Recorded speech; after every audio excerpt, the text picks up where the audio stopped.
It was 3:14 a.m. when the call came in. No name. No location. Just breathing.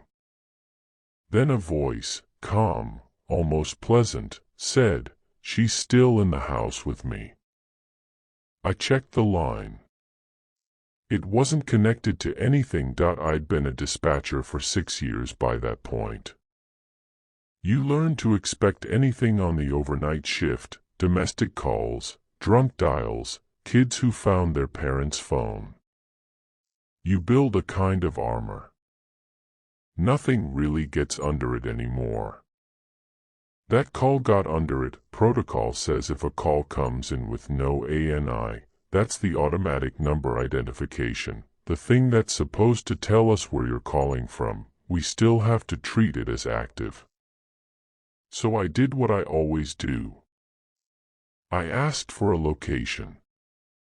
The voice on the other end didn't answer right away. I could hear something in the background. Soft. Rhythmic. Almost like breathing, but slower, and not quite in sync with the breathing of whoever was talking. "Sir, can you tell me your location?" A pause. Then, "She's quiet now." She wasn't quiet before. I asked him to repeat that. He didn't. Instead, he said something that stuck with me every night since. "You already know where I am. You always answer when I call." I flagged a supervisor immediately. We tried to trace the number 3 separate ways. Nothing. No carrier data. No tower ping. No record of the call ever originating from any active line in our system, despite the fact that it was sitting right there, live, on my screen, timer still running. I kept him talking. That's what we're trained to do: keep them on the line, get details, buy time for a trace. So I asked the only thing I could think to ask. "Who is she?"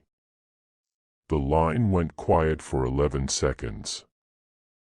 I counted, because counting was the only thing keeping my hands from shaking. Then, "She used to work here too." The call ended on its own at 3:26 a.m.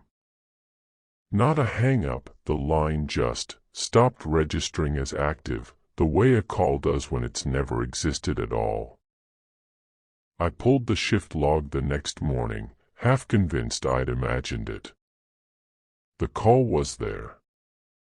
Time-stamped. 12 minutes and 40 seconds. Marked as unable to verify. I asked around the office if anyone recognized the voice, if maybe it was some kind of prank line, a glitch, anything with an explanation attached to it. Nobody had answers.